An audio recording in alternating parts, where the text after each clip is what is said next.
صوبہ خیبر پختونخوا کا بدقسمت ضلع کرم اور پارا چنار نام تو آپ نے بہت زیادہ سنا ہوگا۔ پچھلے 6 مہینے میں اتنے اعلانات ہوئے کہ بس اب امن قائم ہونے والا ہے۔ سیکیورٹی فورسز کی کارروائیوں کے اعلان ہوئے۔ آج 6 ماہ بعد بھی پارا چنار کے جو شہری ہیں وہ کہہ رہے ہیں کہ ان کا معاشی اور مواصلاتی محاصرہ بدستور برقرار ہے۔ دکانیں چونکہ خالی ہیں لہٰذا تاجر اور دکاندار بیچیں بھی تو کیا بیچیں، چنانچہ اس فراغت میں آج سے انہوں نے ایک اور شٹر ڈاؤن ہڑتال شروع کر دی ہے، جبکہ پارا چنار پریس کلب کے باہر متاثرین کا دھرنا کئی ہفتوں سے مسلسل برقرار ہے۔ وہاں سے نامہ نگار جاوید حسین نے روزمرہ مسائل کی ایک جھلک ہمیں یوں بھیجی ہے۔ 1 جنوری جو کوارٹ امن معاہدہ ہوا تھا تو اس کے بعد حکومت نے فیصلہ کیا کہ جو مورچے ہیں ان کو تباہ کر دیں گے، تو قبائل خوشی وہ فیصلہ قبول کیا سارے قبائل نے۔ تو بینکرز کے تباہ ہونے کے بعد بھی جو معاملات ہے وہ بالکل ٹھیک نہیں ہو رہے۔ اس وقت اگر میں ٹماٹر کے ریٹ بتا دوں کہ پارا چنار میں اس وقت 700 روپے کلو ٹماٹر مل رہا ہے، اور بلیک مارکیٹ میں پٹرول کا 1 لیٹر 1000 روپے میں مل رہا ہے۔ پارا چنار شہر میں تاجر برادری کی جانب سے احتجاج بھی کیا گیا، جس میں تاجر رہنما امداد حسین نے بتایا کہ امن معاہدہ طے پانے اور پیرکین کے عمیدین کی جانب سے راستے کھولنے کا اعلان کے باوجود بعض حکام اپنے مفادات کے لیے راستے نہیں کھول رہے ہیں، اور ٹرکوں کو کنوائی میں شامل کرنے کے لیے بھاری رقم وصول کی جا رہی ہے۔ اور تاجر رہنماؤں کا یہ بھی کہنا تھا کہ بدامنی مافیا کے محسوس لوگوں کے لیے منافع بخش کاروبار بن گیا ہے۔ اچھا، ستم ظریفی یہ ہے کہ یہ جن ٹرکوں کو میرے تیرے ٹرکوں کو کانوائے کا حصہ بنانے کے لیے بقول تاجر مال سمیٹا جا رہا ہے، وہ ٹرک بھی نہیں پہنچ پا رہا ہے۔ مثلا اس وقت بھی 300 سے زائد جو امدادی ٹرک ہیں جو بھرے ہوئے ہیں وہ ہنگو اور دوابہ کے درمیان کھڑے ہوئے ہیں، آج سے نہیں کئی ہفتے سے کھڑے ہیں۔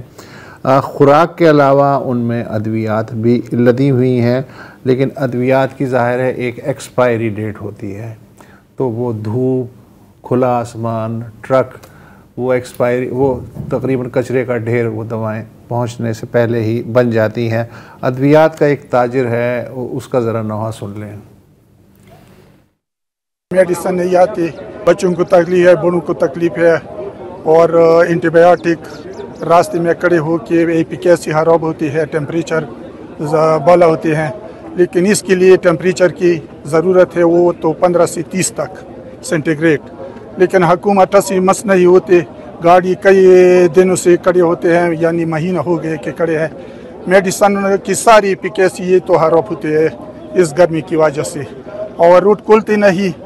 حکومت کو چاہیے کہ وہ جلد از جلد روڈ کھولیے اور میڈیسن اور دوسرے خورد و نوش کی اشیاء وغیرہ اس کو ترسیل بنا کے پارا چنار پہنچائے۔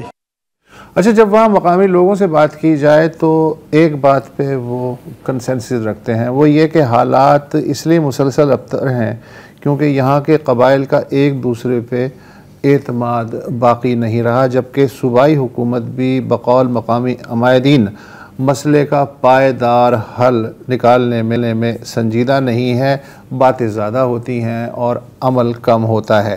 کئی ماہ پہلے پہلا امن معاہدہ ہوا مگر رصدی قافلوں پہ حملے نہیں رکے۔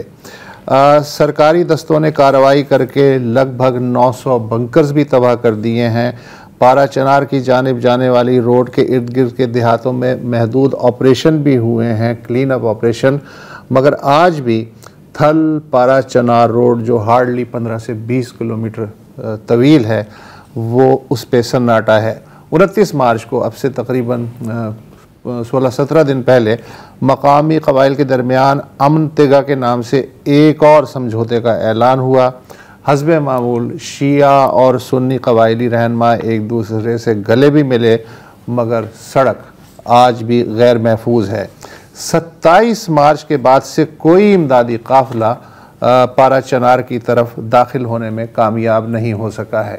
صوبائی حکومت کہتی ہے کہ ہم نے سڑک کے اطراف میں مورچے تو ختم کر دیے ہیں، مگر پولیس کی اضافی چوکیوں کے قیام کا کام ابھی تک جاری ہے۔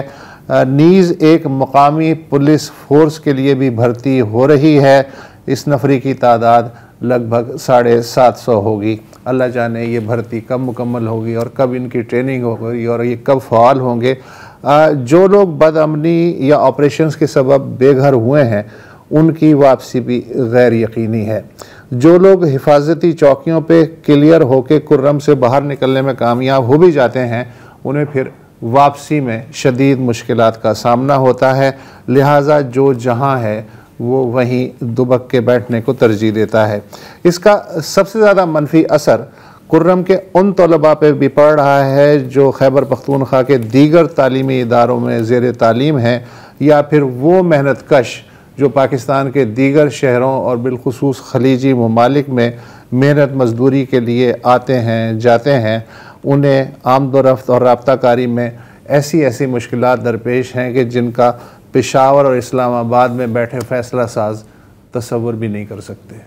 تو جیسا کہ آپ نے کہا کہ اب تک جو گورنمنٹ نے کوششیں کی ہیں اس میں سیکیورٹی فورسز کے متعدد اہلکار شہید بھی ہوئے ہیں، 150 سے زائد جو ہیں لاشیں گر چکی ہیں پچھلے 6 مہینے میں، ٹھیک ہے، لیکن ہمیں سرکار کی لیول پہ یا سیکیورٹی فورسز کے لیول، اسٹریٹجی کے لیول پہ ہمیں کچھ ابھی تک نظر نہیں آ رہا۔ اب تک جو بھی کوششیں ہوئی ہیں قبائل کے درمیان بات چیت کرنے کی وہ مفید ثابت نہیں ہوئی، اور آئی تھنک وہاں پہ سب لوگ یہی سوال کر رہے ہوں گے کہ اور آخر کب تک؟ سردیاں گزر گئیں، موسم بہار گزر گیا، گرمیاں آ چکی ہیں، تو اور کتنا اس کو آپ ڈریگ کریں گے؟ یہ آپ کے ملک کا ایک علاقہ ہے، میرا خیال ہے انڈیفینیٹلی ڈریگ کیا جا سکتا ہے، کیونکہ ایک چیز ہم نے دیکھی ہے، صرف میں کرم کی بات نہیں کر رہا، ہم نے بار بار دیکھی ہے کہ جب ایک چیز معمول بن جاتی ہے نا، it's a new normal, it's a new normal, اور جب ایک چیز نارمل ہو پھر وہ خبروں سے ہٹ جاتی ہے، پھر وہ خبروں سے ہٹ جاتی ہے، اور ہٹی ہوئی ہے،